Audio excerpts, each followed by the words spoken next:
Okay everybody, तो topic जो आज का हमें स्टार्ट करना है, हेडिंग डालिए मेरे साथ साथ।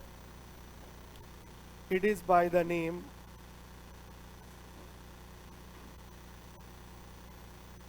accommodation of bill.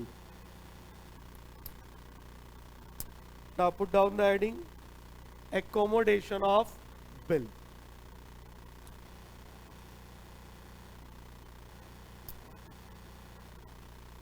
ओके अब ये accommodation of bill क्या होता है, पहले इसके ऊपर हम नोट लिखेंगे और फिर इसके पूरे मैकेनिज्म को समझेंगे, किस तरह से इस पे सम्स आते हैं उस पे चर्चा होगी। तो हेडिंग डालिए accommodation of bill, लिखिए इसके अंदर अब bills of exchange, accommodation of bill में लिखिए bills of exchange are usually drawn, bills of exchange are usually drawn to facilitate, bills of exchange are usually drawn to facilitate trade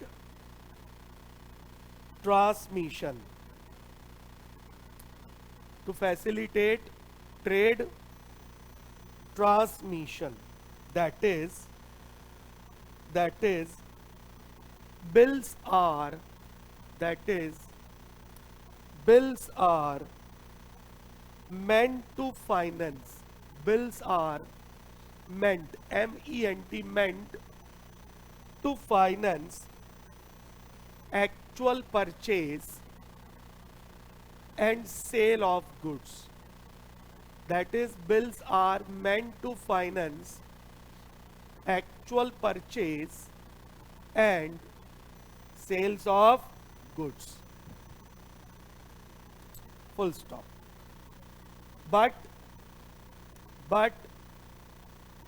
the mechanism of bill, but the mechanism of bill, M-E-C-H-A, but the mechanism of bill can be utilized, but the mechanism of bill can be utilized to raise finance also, but the mechanism of bill can be utilized to raise finance also, full stop. When the bills are used, when the bills are used for such a purpose, when the bills are used for such a purpose, comma, they are known as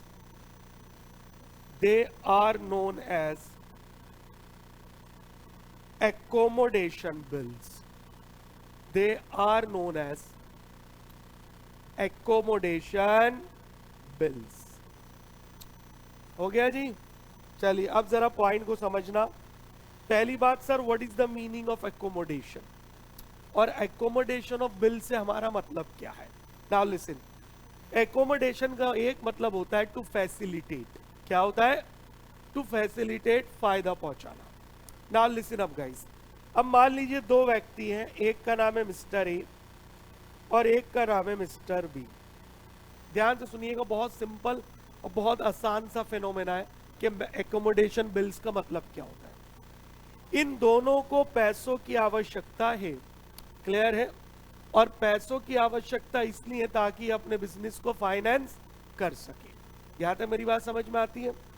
अब problem यह है कि ना तो ए के पास पैसे हैं ना ही बी के पास, तो क्वेश्चन ही उठता है यार बिना पैसों के, नेचुरल सी बात है, कोई बिजनेस शुरू तो नहीं हो सकता ना। अच्छा जी, अब इनके पास कोई सिक्योरिटीज भी नहीं है कि किसी से लोन ले लें, क्लियर। तो उस केस में जब हमें पैसों की जरूरत पड़ती है ना, तो एकोमोडेशन ऑफ बिल हमारी सहायता करता है, हमारी हेल्प करता है। कैसे, सुनिएगा। ए कहता है बी से कि मैं आपके ऊपर एक बिल लिख रहा हूं 1,00,000 रुपए का। ए ने बी से कहा कि I am writing a bill on you for rupees 1,00,000। अब ध्यान से सुनना, ना ए को बी से पैसे लेने, ना बी को ए को पैसे देने, किसी को एक दूसरे को पैसे नहीं देने, पर ये अपने पैसों का बंदोबस्त कर रहा है, अरेंजमेंट कर रहा है। कैसे कर रहा है? With the help of this finance. A ने कहा मैं आप पर एक बिल लिख रहा हूं 1 लाख रुपए का, और बी से कहा बी तुम इस बिल को एक्सेप्ट कर लो। चलो जी, बी ने इस बिल को एक्सेप्ट कर लिया, तो अब ए हो गया ड्रॉअर और बी क्या हो गया? ड्रॉइंग। क्लियर? उसने लिखा जी बिल की डेट है हमारे पास 3 महीने का, मैं आपको बिल लिखूंगा। क्या यहां तक कौन से समझ में आता है? अब जब बिल ए के पास आया तो ए ने क्या करा? ए ये बिल लेकर अपने बैंक के पास गया और इसने इस बिल को बैंक से क्या करा? डिस्काउंट करा लिया। क्या करा लिया इसने? बिल को डिस्काउंट। बैंक ने 6,000 रुपए का डिस्काउंट चार्ज करा। ये सारा डेटा मैं मन से बोल रहा हूं, बाकी तो क्वेश्चन में गिवन होगा। और अगर बैंक ने 6,000 का डिस्काउंट करा तो 94,000 रुपीज उसने किसको दे दिए? ए को दे दिए। यहां तक बात समझ में आ गई? This is called discounting of bill. अब जब 96,000 रुपीज आ गए तो ए ने बी से कहा बी आधा पैसा तुम रख लो, जरा 94,000 का आधा करो।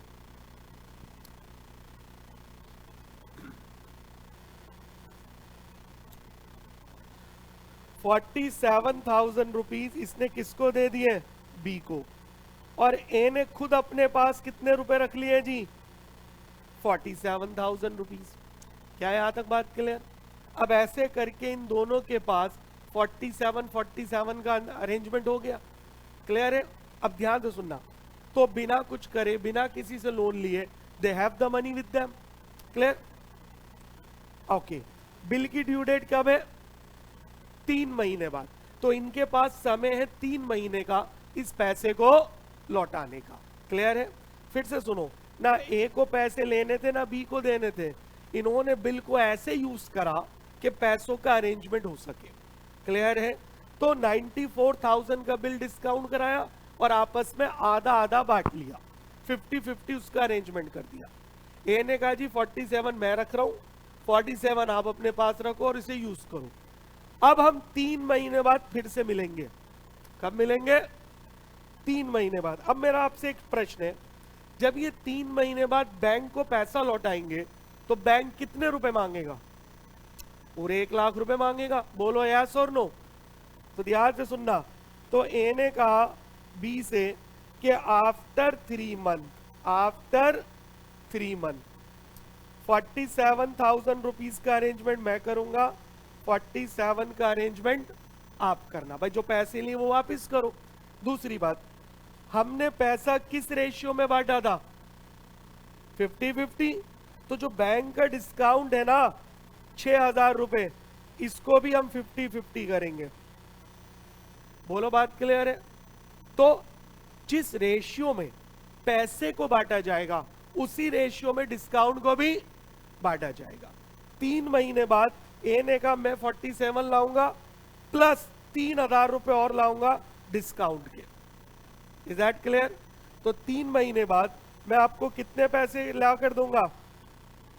50,000। आ रही है मेरी बात समझ में? और बी से कहा 3 महीने बाद 47 आप लाना प्लस 3,000 रुपए किसके लाना? डिस्काउंट के। तो टोटल कितने हो गए? 50,000। ये पैसा मैं आपको पे कर दूंगा 50। तो 50 मेरे और 50 तुम्हारे खुद के। टोटल कितने हो गए? 1 लाख रुपए। और 1 लाख रुपए तुम किसको पे कर देना? बैंक को पे कर देना। बोलो जी बात क्लियर है? यस और नो? अब क्या हुआ? इससे फायदा क्या हुआ? इन दोनों के पास पैसों का अरेंजमेंट हो गया। बोलो हाँ या ना? और इन्होंने समय पर बैंक को पैसे दे भी दिए। क्लियर? तो इन्होंने बिल्स ऑफ एक्सचेंज का प्रयोग किस लिए किया? फाइनेंस के लिए, पैसों के अरेंज करने के लिए। क्लियर? तो जब बिल्स ऑफ एक्सचेंज को पैसों रेस करने के लिए, पैसे अरेंज करने के लिए यूज किया जाए तो इसी कॉन्सेप्ट को हम क्या बोलते हैं? Accommodation of bills. बोलो बात क्लियर है? ध्यान रखना है, ना ए को पैसे लेने थे बी से, ना बी को पैसे देने थे। इन दोनों ने आपस में ही अरेंजमेंट किया ताकि इनके पास पैसों का प्रबंध हो जाए और वो उसे अपने बिजनेस में यूज करें। साथ ही 3 महीने का इन्हें क्या मिल जाए? समय मिल जाए। क्लियर? तो 3 महीने तक इन्होंने इस पैसे को यूज किया, उससे पैसे कमाए, और जब समय आया तो उसे वापस कर दिया। क्या मेरी बात क्लियर है? इससे फायदा ये हुआ दोनों के पास पैसा भी आ गया, उन्होंने बिजनेस में यूज भी कर लिया और समय पे इसे रिटर्न भी कर दिया। क्लियर है? तो ना यहाँ पर कोई सेल हुई, ना गुड्स बेची गई, ना खरीदी गई, बट पैसों को अरेंज किया गया, and that concept is known as accommodation of bills. बोलो जी, बात क्लियर है? बट इस पूरे प्रोसीजर में आपको जो एक बात याद रखनी है वो ये कि जिस रेशियो में ये आपस में पैसों को बांटेंगे, उसी रेशियो में ये किसको बांटेंगे? डिस्काउंट को। ये अंडरस्टूड है, क्वेश्चन नहीं बोलेगा आपसे, बट दिस इज अंडरस्टूड। मैंने बड़ी आसान एग्जांपल ली थी कि इन्होंने पैसा 50-50 बांट लिया, तो जो बैंक का डिस्काउंट है ना 6000, वो भी कैसे बांटा जाएगा?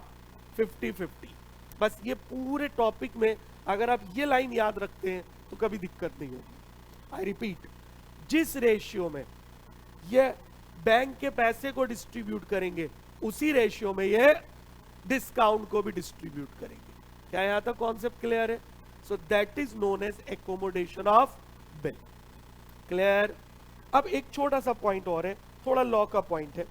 मान लो कल को बी ने अपनी पेमेंट नहीं कर पाया और बिल डिसऑनर हो गया, बिल डिसऑनर हो गया, तो अगर बिल डिसऑनर हो जाता है ना, तो उसके लिए रेस्पॉन्सिबिलिटी केवल एक ही नहीं है, बी की भी है। ये दोनों ही रेस्पॉन्सिबल होंगे। क्लियर है? क्योंकि बिल दोनों ने अपने आपसी फायदे के लिए बनाया था। बोलो, बात क्लियर है? यस और नो? वरना ये तो कल को ये प्रॉब्लम आ जाएगी, बिल एक्सेप्ट किसने कर रखा है? बी ने, तो कोई एक पार्टी अपने पैसे लेके भाग जाएगी। यस और नो? फंसेगा कौन? दूसरा व्यक्ति फंस जाएगा। बात क्लियर है? तो इसीलिए जब एकोमोडेशन होता है, और ये सबको पता है कि एकोमोडेशन हो रहा है, ये कुछ छुपा के चोरी से नहीं किया जाता। क्लियर? तो कल को अगर बिल डिसऑनर होता है तो उसके लिए ड्रॉअर और ड्रॉई दोनों ही इक्वली रिस्पॉन्सिबल है। बात क्लियर है यहां तक? तो इस पूरे प्रोसीजर को ही नाम दिया जाता है एकोमोडेशन ऑफ बिल। क्लियर? अब इसमें जो मैंने एग्जांपल ली, वो एग्जांपल ये ली कि ए और बी दोनों का फायदा था। क्लियर है? पे हमारे एग्जाम में यही वाला सवाल आता है कि बेनिफिट दोनों का हुआ। अदरवाइज ये भी हो सकता है, क्लियर, कि ए बहुत रिच व्यक्ति है, इसे पैसों की जरूरत ही नहीं है, इसने पूरे 94 किसको दे दिए? बी को दे दिया। उसने बी से कहा बी तुम अरेंज कर लो, तुम यूज करो, मुझे जरूरत ही नहीं है। बोलो, बात clear? That is quite possible. But ध्यान रखना है, अगर मान लो पूरा पैसा बी लेता तो पूरा डिस्काउंट भी 6000 रुपए का किसे बियर करना पड़ता? बी को बियर करना पड़ता। Is that very much clear? तो बार बार मैं एक लाइन रिपीट कर रहा हूं जो सारा क्वेश्चन सॉल्व करवा देगी कि जिस रेशियो में ये बिल के पैसे को बांटेंगे, उसी रेशियो में ये डिस्काउंट को भी बांटेंगे। बोलो, बात क्लियर है? अगर ऐसा नहीं हो रहा फिर ये एकोमोडेशन नहीं हो सकता। तो एकोमोडेशन ऑफ बिल बनता है म्यूचुअल अंडरस्टैंडिंग के लिए, म्यूचुअल फैसिलिटीज के लिए, दोनों एक दूसरे के लिए पैसों का अरेंजमेंट कर देते हैं, और जब ड्यू डेट आती है तो दोनों व्यक्ति अपने अपनी लायबिलिटी को पूरा कर देते हैं। क्लियर है? इससे टोटल अमाउंट इकट्ठा हो जाता है और वो पैसा बैंक को रिटर्न कर दिया जाता है, ताकि फ्यूचर में अगर दोबारा आवश्यकता पड़ी तो फिर से हम बिल अकोमोडेशन करेंगे। और जब बैंक को समय पर पैसे मिलेंगे तो बैंक को दोबारा भी डिस्काउंट करने में कोई दिक्कत नहीं होगी। बोलो, बात क्लियर? क्योंकि 3 महीने के टाइम में बैंक ने तो 6000 रुपए कमा लिए ना। क्या यहां तक बात क्लियर है? So that arrangement is known as accommodation of bill. Clear है? तो एकोमोडेशन का आसान शब्दों में मतलब क्या है यहां पर? फैसिलिटेट करना, पैसों के अरेंजमेंट में, पैसों के बंदोबस्त में हेल्प करना, इसको हम एकोमोडेशन कहते हैं। आई होप पूरा कॉन्सेप्ट समझ में आ गया। Come on. अब इस पर सम आएगा, तो जर्नल एंट्रीज कोई एक्स्ट्रा नहीं बनने वाली, वही सारी एंट्रीज है जो हमने अभी तक सीखी है बिल्स ऑफ एक्सचेंज के ऊपर।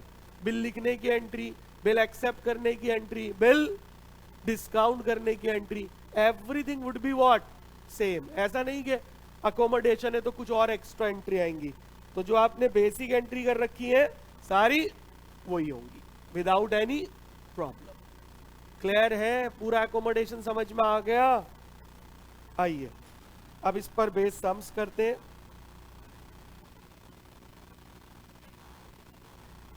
देखेंगे मेरे साथ साथ।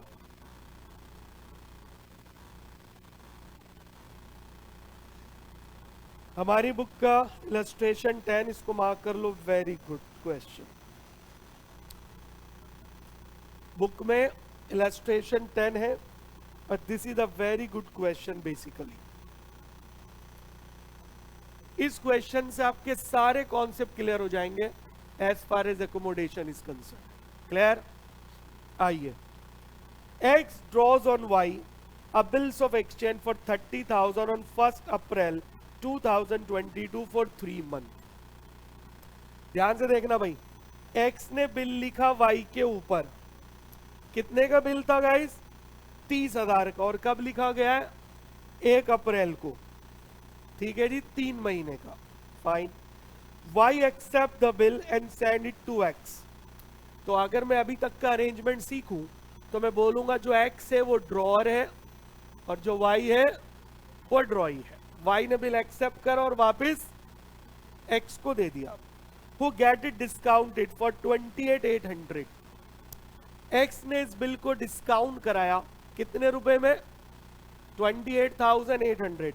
सोचो, 30,000 का बिल था, डिस्काउंट हुआ है 28,800। तो अगर मैं दोनों का डिफरेंस ले लूं तो 1,200 rupees is the amount of discount. अरे बोलो यस और नो। तो बैंक ने 30,000 की जगह 28,800 दे दिए।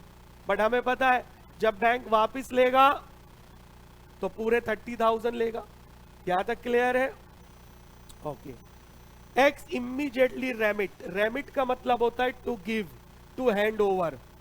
एक्स ने 28,800 में से 9,600 किसको दे दिए? वाई को दे दिए। क्लियर है? यहां तक बात क्लियर? तो अब सवाल ही उठता है, सबसे पहले हम ये पता करेंगे कि ये पैसा किस रेशियो में बटा। तो ध्यान से सुनिए वेरी केयरफुली। टोटल पैसा कितना आया? 28,800। उसमें से 9,600 वाई को दे दिए।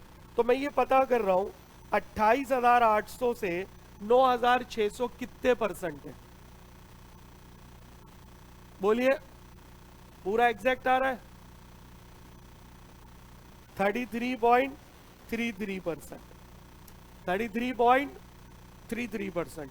क्लियर है? इसका मतलब क्या हुआ? इसका मतलब ये हुआ 66.67%।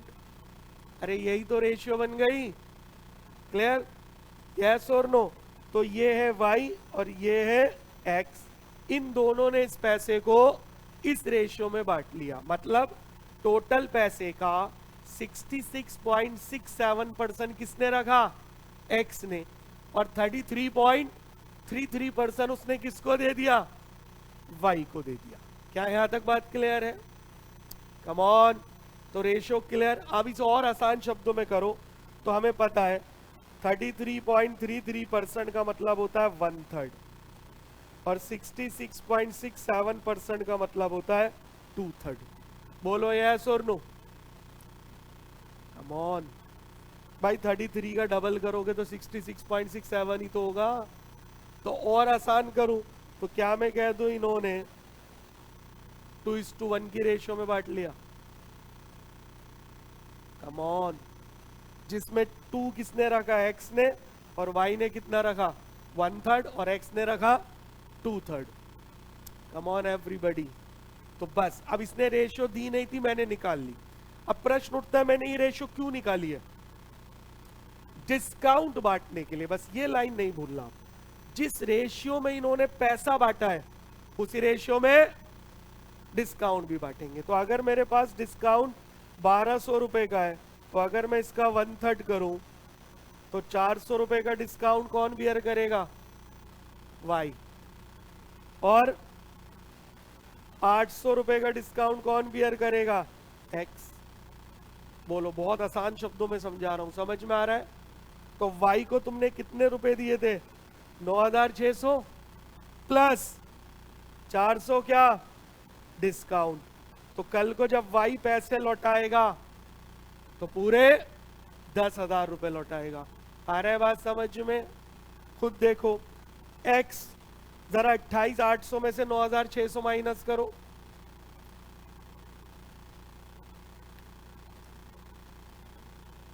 कितना हुआ? 19,200 पैसे किसने लिए हैं? एक्स ने। 800 का ये डिस्काउंट बियर करेगा, 19,200 और 800 20,000। तो कल को जब वापसी करनी होगी तो एक्स कितने पैसे लाएगा? 20,000। वाई कितने लाएगा? दोनों का टोटल, और बिल भी कितने का था? 30,000 का। आ गया लॉजिक समझ में? और ये 30,000 बैंक को वापस कर देंगे। अभी तक की कैलकुलेशन समझ में आई कि नहीं आई? कोई प्रॉब्लम है तो पूछ सकते हैं। उसके बाद यहां तक तो बिल्कुल क्लियर था, यहां तक मैंने आपको पूरा एक्सप्लेन कर दिया, कोई परेशानी? ऑन द ड्यू डेट, अब यहां से उसने ट्विस्ट डाला, यहां से उसने क्वेश्चन मुश्किल बनाया। On the due date X being unable to remit the amount due, X को कितने रुपए लाने थे जरा जल्दी से बताइए? 20,000। एक्स ने कहा भैया मेरे पास पैसे नहीं है, मैं नहीं ला सकता 20,000 रुपए, मुझे नुकसान हो गया। हुआ होगा कोई कारण, हमें नहीं पता। अब प्रॉब्लम क्या आ जाएगी? बैंक को तो 30,000 रुपए देने हैं, वाई तो अपने 10,000 लेकर आ गया, एक्स ने मना कर दिया मेरे पास नहीं है, I am unable to remit. Remit मतलब to give, he is unable to give the amount due. कितना अमाउंट ड्यू है वो नहीं ला पा रहा, ठीक है जी। Accept bill of 42,000। अब क्या हल निकाले? अब तो बड़ी समस्या हो गई। तो अब इन्होंने और चालाकी करी। अब वाई ने कहा देखो भाई पैसों का बंदोबस्त तो होना चाहिए 30,000 का, वरना बैंक आ जाएगा, कोर्ट कचहरी होगी, दिक्कत हो जाएगी। पैसे तुम कह रहे हो मेरे पास है नहीं, तो अब एक काम करो, अब मैं तुम्हारे ऊपर एक बिल लिख रहा हूं 42,000 का, तुम वो एक्सेप्ट करो। आ रहा है समझ में? एक बिल को पे करने के लिए अब दूसरा बिल होगा, तो ये जाल चलेगा, इसी में बंदा फंसता चला जाता है। क्लियर? कितने का बिल था? फॉर अगले 3 month which is discounted by Y और 40,110। तो अब वाई के पास कितने पैसे हो गए? 40,110, जिसमें से 6740 उसने एक्स को भेज दिए। अभी मैं इसकी पूरी कैलकुलेशन समझाऊंगा। क्लियर है? तो क्यों करा होगा वाई ने ऐसा कि जो 40,110 रुपए आए ना, उसमें से पहले वाला बिल क्या करें? पे कर दें, क्योंकि अब जो सेकंड बिल है उसमें अभी और 3 महीने का समय है। बोलो बात क्लियर है? तो हमें टाइम और मिल जाएगा अरेंज करने का। क्या यहां तक बात क्लियर है? Okay. And before the maturity of the bill x become bankrupt. अब मैच्योरिटी से पहले एक्स क्या हो गया? बैंकक्रप्ट हो गया, और उसकी स्टेट से सिर्फ 50 पैसे मिले in a rupee. Give journal entry in the books of X and Y. अब वो कह रहा है जी एक्स और वाई की बुक में एंट्री बनाओ। तो अगर एकोमोडेशन को क्वेश्चन आता है तो थोड़ा सा टिपिकल होता है, बट अगर आपको बेसिक कॉन्सेप्ट आता है जो मैंने अभी डिस्कस किया तो कोई दिक्कत नहीं होगी। क्लियर? मैं यहां से अभी आपको एक्सप्लेन नहीं कर रहा, सिर्फ मैंने रीड करके बताया। अब जब सम करेंगे तो इस पूरे को एक्सप्लेनेशन के साथ करेंगे कि अब इसका करना क्या है। यहां तक बात क्लियर है? अब वो कह रहा है किसकी बुक बना दो? एक्स और वाई की। चलिए शुरू करते हैं, फिर यहां से मैं आपको बताऊंगा ये सारी कैलकुलेशन कैसे हुई। ओके, आइए, तो इसलिए से मार्क कर लीजिए, द वेरी गुड क्वेश्चन। चलिए भाई, अब इस सवाल को हमें सॉल्व करना है। यहां लिख दीजिए बुक्स ऑफ एक्स और यहां लिख देंगे बुक्स ऑफ वाई। मैं आपको बता चुका हूं प्रॉपर फॉर्मेट के साथ ही एग्जाम में सवाल सॉल्व होगा। मैं डायरेक्ट कर रहा हूं बिना फॉर्मेट के, बट आप एग्जाम में प्रॉपर फॉर्मेट के साथ करना। अब इधर देखिए, जो पहला वाला बिल था 30,000 का, उसके लिए एक्स ड्रॉअर था, वाई ड्रॉई था। और जो दूसरा वाला बिल है 42,000 का, उसके लिए वाई कौन है? ड्रॉअर, और एक्स कौन है? ड्रॉई। तो इसलिए हम ड्रॉअर ड्रॉई शब्द नहीं लिख रहे हैं, क्योंकि ये दोनों बदल रहा है। बात समझ में आती है यहां तक? कम ऑन, चलिए आइए अब एक्स की बुक शुरू करते हैं। बहुत ध्यान से डेट वाइज चलेंगे। 1/4/2022 पहली एंट्री कौन सी होगी जी? बिल लिखने की। एक्स ने बिल लिखा है किस पर? वाई पर। साथ साथ चलना तो कोई दिक्कत नहीं होगी। तो एंट्री आपको पता है, B R account debit to Y account. Clear? और पहला बिल है 30,000 रुपए का। B R account debit to Y and the bill of 30,000 rupees. Narration आप लिख देंगे being bill drawn. Similarly 1/4/2022 Y कौन सी एंट्री बनाएगा इस बिल को एक्सेप्ट करने की? वो बोलेगा X debit to BP account. How much? 30,000 rupees. X debit to BP. और मैं आपसे बार बार कह रहा हूं, एग्जाम में आप बी आर और बीपी मत लिखना, एग्जाम में आप फुल लिखना, बिल रिसीवेबल और bills payable. Being bill accepted. क्या यहां तक कॉन्सेप्ट क्लियर है? बिल्कुल। आइए अब उसी डेट में क्या होगा? इसने बिल क्या करा? बैंक से डिस्काउंट कराया। तो डिस्काउंट की एंट्री बताइए भाई। बैंक अकाउंट डेबिट कितने रुपए मिले? 28,800। Discount account debit 1200 to B R 30,000 to B R 30,000। क्या यहां तक बात क्लियर है? यस और नो? ठीक है, कोई दिक्कत है तो आप यहां तक पूछ सकते हैं। ठीक है जी, अब इधर आइए, साथ में वर्किंग नोट बनाते चलिएगा ताकि आपको समझ आ जाए। This is working note. ठीक है जी, point number 1, amount received from bank 28,800 rupees. बोलो जी, बात क्लियर है? फिर point number 2, amount paid to Y 9,600। 9,600। ठीक है जी। Percentage of amount remit to Y 28,800 में से 9,600 दे दिया। तो जब मैंने परसेंटेज निकाली तो 33.33%। यस और नो? और 1/3 point number 3, amount retained by X is equal to 1 minus 1/3, that is equal to what? 2/3। बोलो, बात क्लियर है? तो अगर आपने y को 1/3 दे दिया तो आपने अमाउंट कितना खुद रखा? 2/3 रखा। क्या यहां तक बात क्लियर है? कोई डाउट?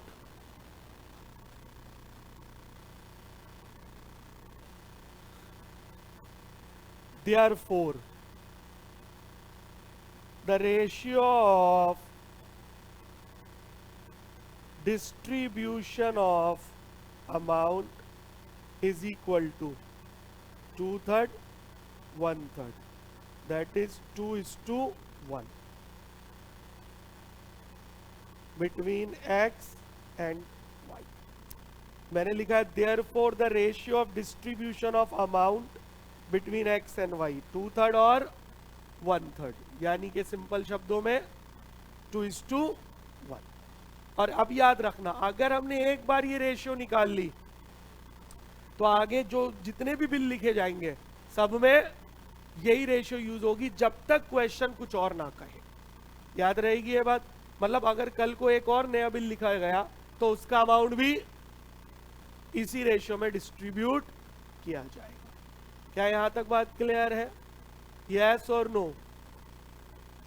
ये पॉइंट क्लियर हो गया। अब point number 4, discount to B borne by X। अब ये पता करो X कितना डिस्काउंट बियर करेगा। क्लियर है? डिस्काउंट कितने का था? 1200 रुपए का। तो X का शेयर कितना था? 2/3। तो X बियर करेगा डिस्काउंट 800 रुपए का। अरे बोलो, बात क्लियर है? Similarly discount to B borne by Y, 1200 का डिस्काउंट था और Y को कितना मिला? 1/3 शेयर। तो डिस्काउंट का 1/3 कौन बियर करेगा? Y। कितना? 400 रुपए। यहां तक पूरा क्लियर है? यस और नो? बहुत आसान शब्दों में पूरा एक्सप्लेनेशन के साथ बता दिया। अब एक last point, point number 6, amount payable by X on due date। हाँ जी, अब ड्यू डेट पर X कितना अमाउंट लेकर आएगा? इधर देखिए, 28,800 टोटल था, उसमें से 9,600 तो उसने किसको दे दिया? Y को। क्लियर? प्लस 800 रुपए का उसके हिस्से में डिस्काउंट आया। तो बोलो कितना हुआ ये? 28,800 में से 9,600, 19,200 प्लस 800, तो 20,000 रुपए ड्यू डेट पर किसको देने हैं? X को। बिल्कुल clear? Similarly point number 7, amount payable by Y on due date. Y को मिले थे 9,600 रुपए प्लस 400 रुपए का उसके हिस्से में डिस्काउंट आया था। तो Y कितने रुपए बियर करेगा? 10,000 रुपए लेकर आएगा ड्यू डेट पर। क्या यहां तक पॉइंट क्लियर? ये सारी कैलकुलेशन बहुत डिटेल में आई हैव एक्सप्लेन। कोई दिक्कत है? सारे पॉइंट समझ में आ गए? एक बार शुरू से देख लीजिए। सबसे पहले मैंने लिखा अमाउंट रिसीव फ्रॉम बैंक। हमें बैंक से कितने रुपए मिले? 28,800 रुपए मिले। फिर मैंने कहा अमाउंट पेड टू वाई, 28,800 में से हमने वाई को कितना पे करा? 9,600 रुपए। कोई परेशानी? फिर मैंने निकाला percentage of amount remit to Y, क्योंकि इसने हमें रेशियो नहीं दी कि उन्होंने किस रेशियो में पैसे को बांटा, तो इसलिए मुझे ये रेशियो निकालनी पड़ी। तो 28,800 को मैंने 9,600 को डिवाइड कर 28,800 से इंटू 100, तो पता कर लिया 9,600 28,800 का कितने परसेंट है। तो वो निकल कर आया 33.33 और 1/3। आसान शब्दों में क्लियर है? तो अमाउंट रिटेन बाय एक्स, भाई टोटल को हमेशा 1 कहते हैं, तुमने मैथ्स में पढ़ा होगा। Total probability equal to 1। अगर 1 में से 1/3 दे दिया तो अपने पास कितना रखा? 2/3। आप 2/3 लिखो या 66.67 लिखो, as per the maths same meaning होता है। Therefore ratio of distribution of amount between X and Y, तो 2/3 इज टू 1/3। तो किस रेशियो में इन्होंने बांटा? 2:1 की रेशियो में। तो discount to be borne by X, total 1200 का डिस्काउंट था, एक्स का शेयर कितना है? 2/3। तो डिस्काउंट का भी 2/3 ही एक्स बियर करेगा। तो डिस्काउंट का 2/3 800 रुपए का डिस्काउंट एक्स बियर करेगा। Discount to be borne by Y, 1200 का डिस्काउंट था, वाई का शेयर कितना है? 1/3। तो 1200 का 1/3 400 रुपए का डिस्काउंट कौन बियर करेगा? वाई। एकदम स्पष्ट हो गया। फिर हमने लास्ट में लिखा कि जब ड्यू डेट आएगी तो कौन कितना पैसा लेकर आएगा। तो amount payable by X on due date, total 28,800 आए थे, उसमें से एक्स ने 9,600 वाई को दे दिए, तो अपने पास उसने रखे 19,200। एक तो वो ये 19,200 लाएगा प्लस 800 रुपए का डिस्काउंट का पैसा भी लाएगा, तो एक्स टोटल कितने रुपए का अरेंजमेंट करेगा, 20,000 का। Similarly amount payable by Y on due date, Y को 9,600 रुपए मिले थे, एक तो ये 9,600 लाएगा प्लस 400 रुपए का डिस्काउंट भी लाएगा, टोटल 10,000। 20 और 10 30, और ये 30,000 हम बैंक को लौटा देंगे। बताओ, बिल्कुल परफेक्ट कैलकुलेशन है। अब इसकी पहले एंट्री बना देते हैं, फिर आगे बढ़ेंगे। अब यहां आ जाइए एंट्रीज में। अब ध्यान से सुनिएगा, हमने पहली एंट्री लिखी बिल लिखने की, एक्सेप्ट करने की, डिस्काउंट करने की। अब सुनिए सुनिए, एक्स ने तो डिस्काउंट कर लिया ना, कम ऑन। अब सुनना, डिस्काउंट करने की वाई की बुक में तो कोई एंट्री नहीं होगी। क्यों नहीं होगी? अरे डिस्काउंट तो एक्स ने करा, वाई ने थोड़ी करा है। ओके, अब अगली एंट्री होगी पैसे भेजने की। जब तक डेट चेंज ना करे आप भी वही डेट रखेंगे, 1/4/22। अब बताओ, इसने वाई को कितने रुपए दिए? 9,600। वेट वेट, और वाई के हिस्से में डिस्काउंट कितने का गया? 400 का। तो एक्स यही तो बोलेगा, मैंने वाई को पूरे 10,000 दे दिए। अरे बोलो, क्योंकि जब वापसी लेंगे तो 10 ही तो लेंगे। तो हम एंट्री बनाएंगे एक्स की बुक में, वाई डेबिट पूरे 10,000 रुपए। क्लियर?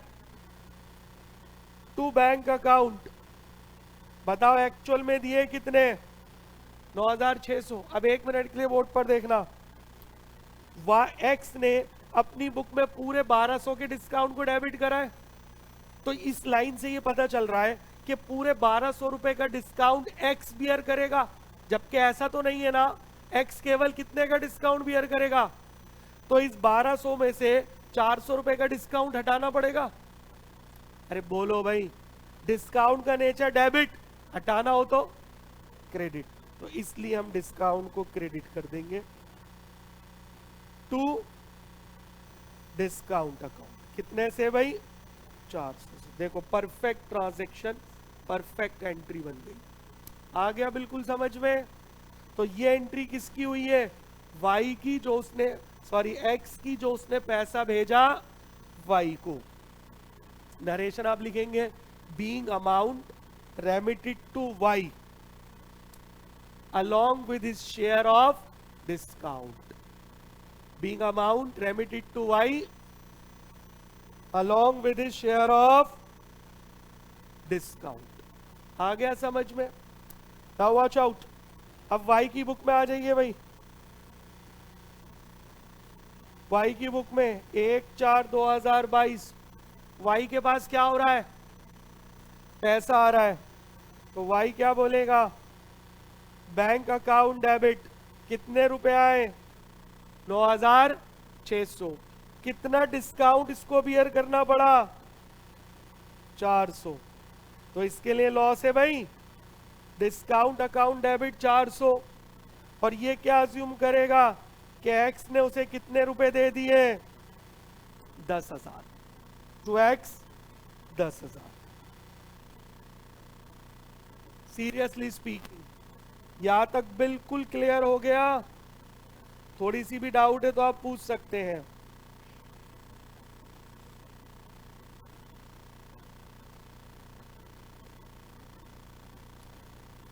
चले आगे।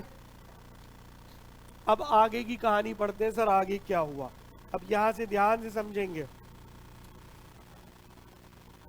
आगे क्या हुआ, what he is talking about.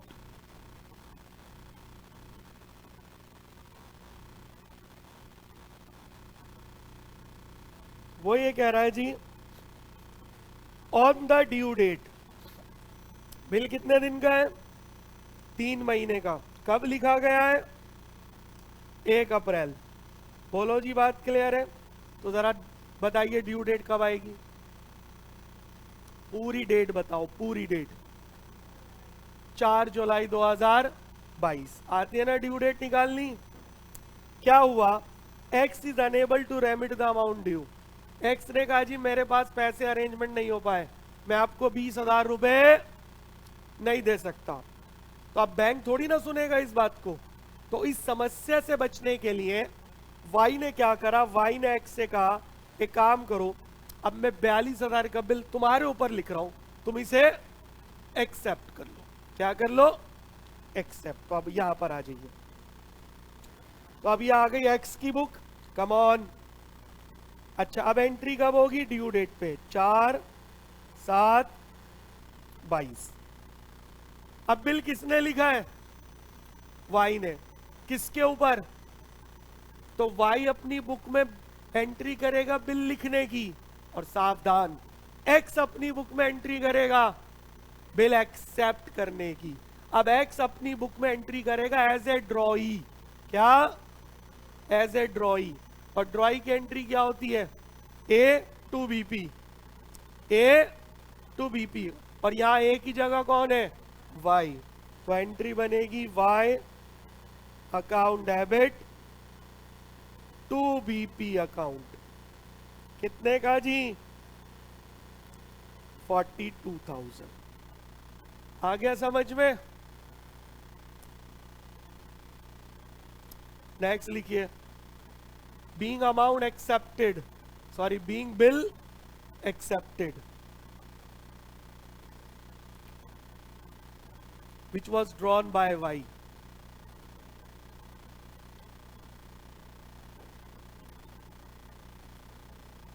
Being bill accepted which was drawn by y. अब इधर आ जाइए, y की बुक में 4/7/22। अब y अपनी बुक में बिल लिखने वाली एंट्री बनाएगा ना, तो एंट्री क्या बनती है बिल लिखने की, BR account debit to x। How much guys, 42,000। Seriously बताइए, अभी तक एकोमोडेशन बिल्कुल कंट्रोल में है, कहीं कोई दिक्कत, सेम एंट्रीज हो रही है, एंट्री में कोई चेंज नहीं आएगा, केवल अमाउंट की कैलकुलेशन चेंज होती है, बस वो फोकस करना है। हो गया। अब आगे क्या लिखता है, वाई ने उस बिल को क्या कराया, डिस्काउंट कराया। किसने कराया, वाई ने। तो वाई की बुक में ही 4/7/22। क्लियर, पढ़िए, 40,110 रुपए का डिस्काउंट हुआ है। तो जरा बताना, बिल था 42 का, 40,110 रुपए बैंक ने दिए हैं, तो डिस्काउंट का अमाउंट बताओ भाई, दोनों का डिफरेंस ले लो ना। 42 में से 40,110 माइनस करो, डिस्काउंट कितना, 1890। सबको समझ आया ये 1890 कैसे आया। तो चलिए वाई की बुक में एंट्री बनाइए, बैंक अकाउंट डेबिट 40,110 रुपए, come on. Discount account debit 1890 रुपए to BR। What was the amount for BR, 42,000। Clear. तो सिंपल नरेशन बनेगी, being bill discounted with the bank, कि हमने बिल बैंक से क्या कराया गाइस, डिस्काउंट कराया।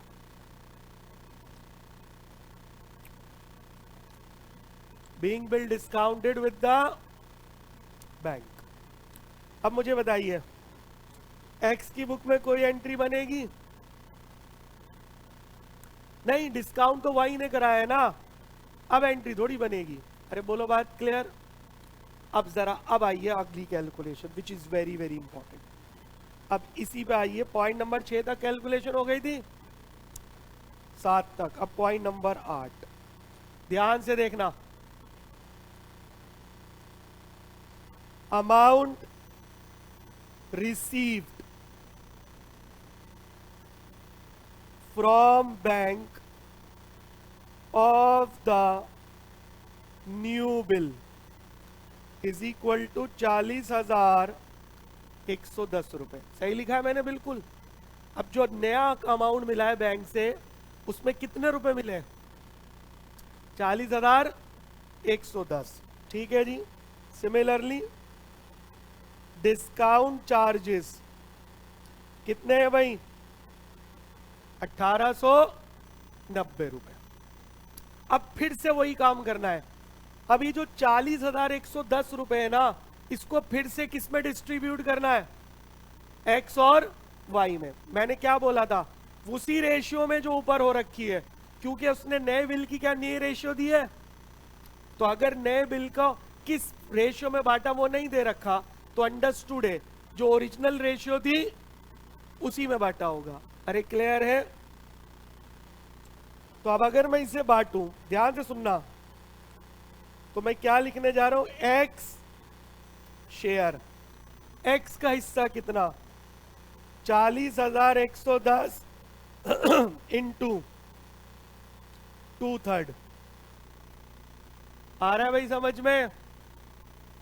एक्स शेयर 40,110 इंटू 2/3, बोलो कितना? 26,740। ये आया एक्स का शेयर। क्लियर है? Similarly x share of bill लिख दो, यहां एक्स शेयर ऑफ डिस्काउंट। अभी एक्स का ही शेयर निकाल रहा है, तो मैंने बिल में एक्स का शेयर निकाला, अब डिस्काउंट में 1890 का डिस्काउंट है और एक्स का शेयर कितना है? 2/3, 1260। हाँ जी बोलो, यहां तक क्लियर है? यस और नो? अब ध्यान से सुनते जाना, बहुत ध्यान से। Point number 10। अब हम निकालेंगे Y share of bill. 40,110, Y का शेयर कितना था? 1/3। बोलिए कितना? 13,370। Similarly Y share of discount, discount था 1890 का, उसका 1/3, 630। मैंने क्या करा? ऑन अ सीरियस नोट, समझ में आया?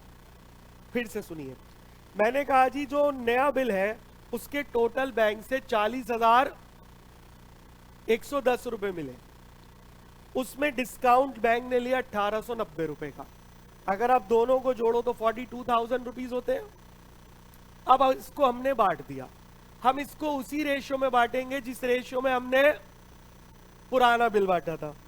तो हमने निकाला एक्स शेयर ऑफ बिल। उस पूरे बिल में एक्स का शेयर कितना बना? 26,740। एक्स का डिस्काउंट कितना बना? 1260। यहां तक क्लियर? सिमिलरली वाई का शेयर बना 13,370 और वाई का डिस्काउंट कितना बना? 630। और अब सुनना है जो मैं बोलने जा रहा हूं ध्यान से। ये बताइए, नया बिल का पैसा किसके पास है? वाई के पास। और वाई की ड्यूटी बनती है कि वो 26,740 रुपए एक्स को दे इसमें से। अरे बोलिए, लेकिन वाई क्या कहेगा एक्स से? एक्स पिछले वाले बिल के तुम्हारे से कितने रुपए लेने थे? 20,000, जो तुमने नहीं दिए। तो इस बिल में तुम्हारा हिस्सा जो बन रहा है 26,740, इसमें से पुराने वाले बिल के 20,000 रोके जाएंगे। क्लियर? तो 26,740 में से 20,000 रोक लो, कितना बचा? तो 6,740 रुपए मैं आपको दे रहा हूं। अरे बोलो, बिल्कुल क्लियर है कॉन्सेप्ट? हाँ या ना? हाँ या ना? और अगर आप क्वेश्चन देखो, ये रही फिगर कि वाई ने एक्स को कितने रुपए दे दिए? 6,740। ये कैसे आया? सोचते रह जाओगे अगर ढंग से मेरी बातें नहीं सुनी तो। कितना चालाक है क्वेश्चन वाला, उसने कोई कैलकुलेशन नहीं दी, डायरेक्ट अमाउंट दे दिया। अब जो बच्चा पढ़ ही नहीं रहा वो ढूंढता रहेगा ये आया कैसे। अब समझ में आया ये कैसे आया? यस और नो? तो अब मैं इसी बात को यहां लिखने जा रहा हूं। ठीक है जी। Point number 11, amount paid by Y to X is equal to 26,740 minus 20,000। बोलो कितने? 6,740 रुपये। क्या यहां तक पॉइंट क्लियर? हाँ या ना? ओके, अब ध्यान से सुनिएगा। इस वर्किंग के बाद अब पहले यहां पर आ जाओ, ये नोट कर ली वर्किंग्स। अब वापिस आ जाओ एंट्रीज में। अब ये अभी वाई की बुक है। अब यहां तक वाई के पास पैसे आ चुके हैं ना, तो वाई सबसे पहले अपने बिल को क्या करेगा? पे करेगा। कौन से वाले बिल को? पुराने वाले बिल को। पुराने वाले बिल की ड्यू डेट क्या है? 4/7/22। क्लियर है? अरे ड्यू डेट पे ही तो पे होगा। अच्छा, पुराना वाला बिल एक्सेप्ट किसने करा था? वाई ने। तो वाई ने उसे बीपी बोला था। अब जब वो पे करेगा तो एंट्री क्या बनाएगा? BP account debit to bank. BP account debit to bank. कितने रुपए? 30,000 रुपए। कि भाई जो पुराना वाला बिल था ना, वो हमने 30,000 से पे कर दिया। चलो, यहां तक समझ में आ गई बात? हाँ या ना? अब ध्यान से सुनिएगा प्लीज। अब आगे उसने डेट नहीं बोली तो सब कुछ इसी डेट में होगा। अब वाई क्या करेगा? अब बिल्कुल सही, अब वो एक्स को उसका अमाउंट भेजेगा और उसका डिस्काउंट भी भेजेगा। बोलो यस और नो? बस 1 मिनट के लिए बोर्ड पर और देख लीजिए कितना डिस्काउंट में उसका कितना हिस्सा था एक्स का? 1260 रुपए का हिस्सा था। अरे बोलो भाई। और कैश कितना देना है? तो अगर मैं आपसे कहूं 1260 और 6,740 दोनों को सम करो, 8,000। तो वाई क्या बोलेगा? एक्स, मैं आपको पूरे 8,000 दे दिए। आया समझ में या नहीं? भाई नए वाले बिल का तो पूरा 1260 एक्स को बियर करना पड़ेगा और 6,740 रुपए नए वाले बिल में से। तो हमने टोटल कितना दे दिया एक्स को? 8,000। एकदम क्लियर? एकदम क्लियर? तो चलिए यहाँ आ जाइए। तो वाई अब क्या एंट्री बनाएगा? वो बोलेगा X debit 8,000 to bank account 6,740 और टू डिस्काउंट अकाउंट 1,260। एकदम क्लियर? कोई परेशानी? ठीक है जी। Being the amount remitted to X, narration क्या बन जाएगी? Being amount remitted to X. हो गया भाई? अब इधर आ जाइए। किसकी बुक में? एक्स की बुक में। ये भी नील, ये भी नील, ये भी नील। एक्स अपनी बुक में एंट्री बनाएगा 4/7/22 में। कौन सी एंट्री बनाएगा जी? पैसे आने की? यस और नो? तो वो क्या बोलेगा? Bank account debit 6,740, discount account debit 1,260 to Y 8,000। अब वो यही तो बोलेगा वाई से मुझे कितने मिले? 8,000। अब बस मेरे एक सवाल का जवाब दे दो, वाई से कितने मिले? 8,000। एक्स की कल को लायबिलिटी सिर्फ कितने रुपए वापस करने की है? 8,000 की है। एम आई राइट और रॉन्ग? क्योंकि पुराने वाले बिल के पैसे तो इनडायरेक्टली उसने दे ही दिए ना। हाँ या ना? भाई मेरे 26,000 बन रहे थे, उसमें से आपने 20,000 काट करी तो मुझे पैसे दिए। तो इसका मतलब जो पुराने बिल के 20,000 थे वो तो मैंने पूरे पे कर दिए ना। कल को एक्स क्या बोलेगा? मेरी लायबिलिटी मात्र 8,000 रुपए की है। 100% बताओ क्लियर है? कोई कंफ्यूजन नहीं? एकदम क्लियर? आइए अब आगे बढ़िए। आगे क्वेश्चन में क्या ट्विस्ट आया? Before the maturity of the bill x become bankrupt. अब वो कह रहा है जी बिल मेच्योर होने से पहले एक्स क्या हो गया, बैंकक्रप्ट हो गया। बोलो जी बात क्लियर, एक्स बैंकक्रप्ट हो गया। चलो जी ठीक है, और उसकी स्टेट से हमें सिर्फ कितने रुपए मिले, 50 पैसे इन अ रूपी वॉज 50 पैसे इन द रूपी। उसकी स्टेट से हमें मिले कितने गाइस, 50 पैसे। क्या लॉजिकली क्लियर है यहां तक, हाँ या ना? ओके, बस यहीं तक पूछा है उसने, क्लियर। अब सुनना, आगे की कहानी बड़ी मजेदार है, पर थोड़ा सा ध्यान से आपको सुनना है। तो सवाल ये उठता है, अब अगर एज ए मैं बुक की बात करूं, एंट्रीज की बात करूं, क्लियर है, तो एंट्रीज के अंदर ध्यान से सुनिएगा, हम बोल लिखा तो यही जाएगा ना कि हमें एक्स से टोटल 28,000 रुपए लेने, 20,000 पुराने वाले बिल के, 8,000 नहीं। अब बोलो सर 28 क्यों, 20 तो वो पहले दे चुका है, ठीक है, लेकिन वो देने की एंट्री थोड़ी बनाई है हमने, वो तो हमने उसको देने से पहले पैसे काट लिए थे, एंट्री थोड़ी बनाई थी। अरे आ रहा है समझ में, नहीं आ रहा? तो लॉजिकली तो हमें एक्स से कितने रुपए लेने, 28,000 एंट्रीज में।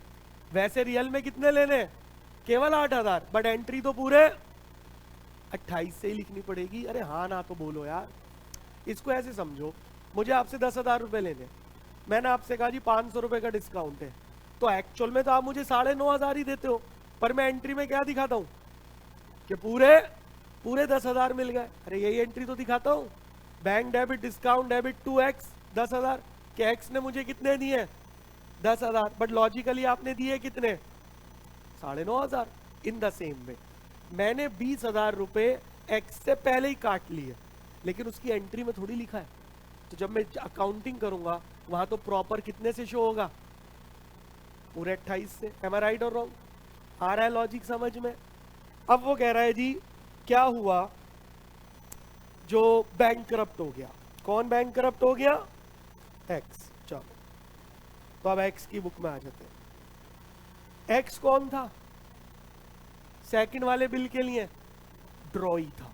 तो ड्रॉई जब बैंकक्रप्ट होता है तो इसका मतलब वो पेमेंट नहीं कर पा रहा, तो पहली एंट्री किस चीज की होगी, डिसऑनर की। अरे बोलो यस और नो, तो ये क्या बोलेगा, BP account debit to Y. कितने का था वो नया वाला बिल, 42,000 का। बोलो जी बात क्लियर है, बीपी डेबिट टू वाई 42,000। क्या यहां तक बात क्लियर, यस और नो? कोई दिक्कत है तो पूछ सकते हो आप। चलिए इसकी बुक में आ जाइए। अब इसकी बुक में भी तो डिसऑनर की एंट्री होगी, तो ये क्या बोलेगा, वाई, कि मुझे एक्स से कितने रुपए लेने, 42,000, और क्योंकि मैंने बिल डिस्काउंट करा रखा है तो ये पैसे देने किसको है, बैंक को। जब डिस्काउंट करा लिया जाए तो उस समय डिसऑनर की एंट्री क्या होती है, देख लो, होती है B debit to bank, check करो, यही होती है। तो ये बोलेगा एक्स डेबिट टू बैंक।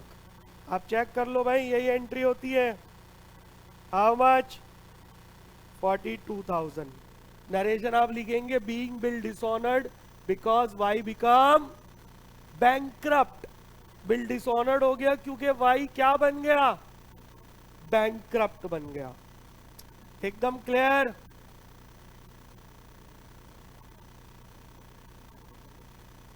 कोई डाउट है तो यहां तक आप पूछ सकते हैं थॉरोली। अब वो कह रहा है जी हमें उससे कितने रुपए मिले, 50 पैसे। तो जो टोटल बताओ, टोटल 28,000 लेने थे, उसका आधा 14,000 मिले, 14 नहीं मिले। तो जरा पहले किसकी बुक में आ जाओ, एक्स की बुक में।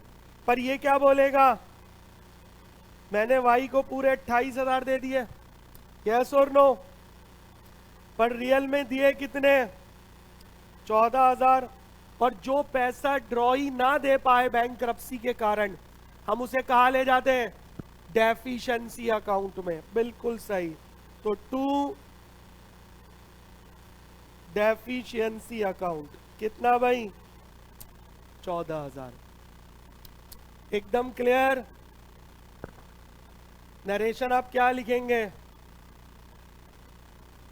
Being x become bankrupt, clear, and only 50 पैसे इन अ रूपी was paid to Y.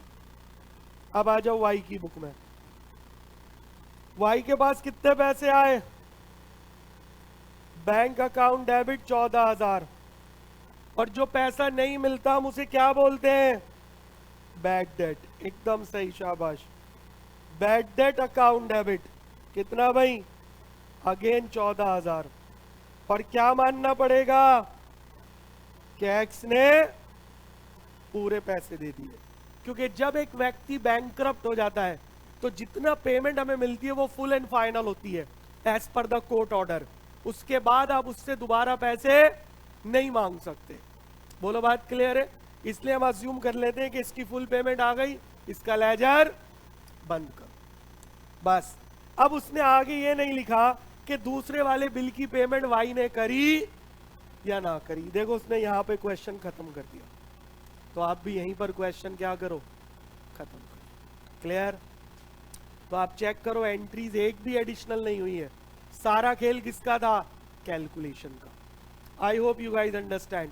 This is known as accommodation of bill. जल्दी बताओ, समझ में आ गया बिल्कुल अच्छे से? क्या एकोमोडेशन ऑफ बिल क्यों होता है गाइज? फॉर म्यूचुअल अंडरस्टैंडिंग के लिए। किसके लिए होता है? म्यूचुअल अंडरस्टैंडिंग के लिए, ताकि दोनों एक दूसरे को फाइनेंस कर सके। सारा कॉन्सेप्ट क्या है? कैलकुलेशन का। बस तुम्हें ये याद रखना है कि इन्होंने पैसा किस रेशियो में बांटा। जिस रेशियो में पैसा बांटा जाता है उसी रेशियो में डिस्काउंट भी बांटा जाता है। और अगर रेशियो नहीं दे रखी तो हम क्वेश्चन में क्या करेंगे? निकाल लेंगे। आई होप आपको ये पूरा कॉन्सेप्ट समझ में आ गया।